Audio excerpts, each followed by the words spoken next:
சிங்க கபியிலே கத்தர் காப்பார் பாட்டு பாடலாம். அக்கனி சூளைக்குள்ளே காப்பார். நல்லதா இருக்கு பாட்டு பாட. யார காப்பார் நினைக்கிறீங்க? அந்நிய பாஷை பேசி கை தட்டிட்டு அவங்களெல்லாம் காக்கிறதுக்கு ஆண்டவர் சிங்கத்தின் வாயை கட்ட வந்துருவார் நினைக்கிறீங்களா? ஏமாத்துறீங்க. உண்மை இல்ல, வேலையில உண்மை இல்ல, நீங்க வாங்குற சம்பளத்துக்கு உண்மையா இல்ல. உங்களுக்காக சிங்கத்தின் வாயை ஆண்டவர் கட்டுவார் நினைக்கிறீங்களா? தானியேலுக்கு கட்டுவார். அவன் உண்மை உள்ளவன், perfect man.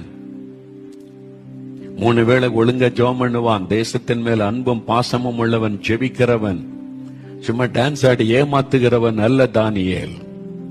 Shadrach Meshach Abednego அக்கினி சூளைக்குள்ளே கத்தர் வருவார், நாங்கெல்லாம் தப்பிடுவோம்.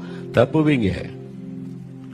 சாத்ராக் மேஷாக் உயிரை பணை வச்சு நின்னாங்க. என் கத்தர் அவர் காப்பாத்தினாலும் காப்பாற்ற விட்டாலும் பொற்சிலை வணங்க மாட்டோம்னு நின்னாங்கல்ல, ஜெபித்தாங்கல்ல. வாழ்க்கை